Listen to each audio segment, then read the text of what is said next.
तैयार हुआ ये अंडरपास कनेक्ट करता है Itwari railway station, Deepti signal, Shanti Nagar. सिर्फ इतना ही नहीं, कावरापेट और वर्धमान नगर जैसे साइट्स को, जो कि नागपुर के बहुत ही इंपॉर्टेंट एरियाज है। Hey friends, welcome back to my channel. आज हम एक्सप्लोर करने वाले हैं नागपुर के एक नए अंडरपास को, जो ट्रैफिक को स्मूथ करने के लिए बनाया गया है। इस प्रोजेक्ट की खास बात सिर्फ इसकी कनेक्टिविटी नहीं है, बल्कि इसका डिजाइन, सेफ्टी फीचर्स और ब्यूटिफिकेशन भी काफी इंटरेस्टिंग है। तो चलिए देखते हैं ग्राउंड रियलिटी। ये अंडरपास लगभग 2.35 मीटर लेंथ का है।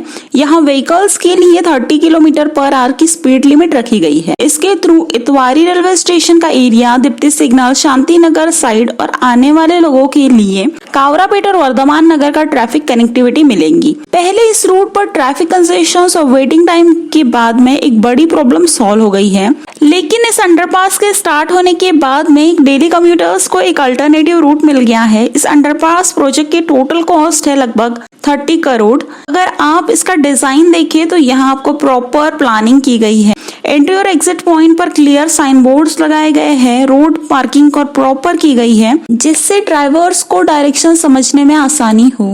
अंडरपास के अंदर सेफ्टी का भी पूरा ध्यान रखा गया है। सबसे इम्पोर्टेंट फीचर है यहाँ लगाई गई एयर सर्कुलेशन के लिए नेट सिस्टम, जिससे वेंटिलेशन मेंटेन रहेगा। ऊपर शेड स्ट्रक्चर दिया गया है, जो वेदर कंडीशंस में भी प्रोटेक्शन प्रोवाइड करेगा। और क्योंकि अंडरपास में स्पीड कंट्रोल बहुत जरूरी होता है, इसीलिए यहाँ पे स्पीड ब्रेकर इंस्टॉलेशन भी किया गया है कि व्हीकल्स ओवर स्पीड ना करे और सेफ्टी बनी रहे। अब बात करते हैं इस अंडरपास के सबसे इंटरेस्टिंग चीज की, इसका ब्यूटिफिकेशन वर्क। नॉर्मली अंडरपास एक बोरिंग और एक डार्क स्पेस होता है, लेकिन यहाँ वॉल्स को ब्यूटीफुल बनाने के लिए अमेजिंग पेंटिंग्स की गई है। दोनों साइड की वॉल्स पर आपको ऑरेंज थीम, टाइगर्स और डिफरेंट एनिमल्स की आर्टिस्टिक पेंटिंग्स देखने को मिलेगी। ये आर्ट वर्क सिर्फ अंडरपास को अट्रैक्टिव नहीं बनाता, बल्कि नागपुर के नेचर और वाइल्ड लाइफ कनेक्शन को भी रिप्रेजेंट करता है। अंडरपास के आउटर में आपको एक छोटा सा गार्डन एरिया भी देखने मिलता है, जो कि बहुत अच्छे से डेवलप किया गया है। और साथ ही में हर जगह पे ब्यूटी इनहेंस करने के लिए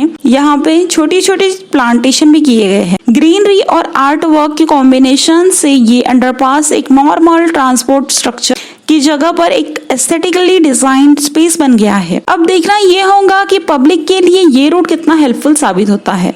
इतने अच्छे ब्यूटिफिकेशन वर्क्स करते हैं, पर नागपुर की पब्लिक सब खराब कर देती है। No doubt for that, but यहाँ पे अंडरपास का मेन पर्पस है स्मूथली ट्रैफिक को फ्लो बनाए रखना। रेनी सीजन में यहाँ पे कितना पानी स्टोर होने वाला है वो तो वक्त ही बताएगा। फिलहाल यहाँ पे बहुत ही अच्छा खासा सरफेस एरिया देखने को मिल रहा है। नागपुर जैसे रैपिडली डेवलपिंग सिटी में से स्मॉल कनेक्टिविटी प्रोजेक्ट्स भी ट्रैफिक मैनेजमेंट में इंपॉर्टेंट रोल प्ले करते हैं। मेंटेनेंस और क्लीनलीनेस का ध्यान रखा गया तो ये अंडरपास एक लॉन्ग टर्म यूजफुल इंफ्रास्ट्रक्चर बन सकता है। आई होप सो नागपुरियंस आपको ये वीडियो इंफॉर्मेटिव लगा हो। तो ये था नागपुर के नए अंडरपास का कंप्लीट ग्राउंड रियलिटी व्यू। ऐसे ही नागपुर के नए प्रोजेक्ट्स और सिटी अपडेट्स के लिए नागपुर स्टोरी बॉक्स को सब्सक्राइब करें और फॉलो करें।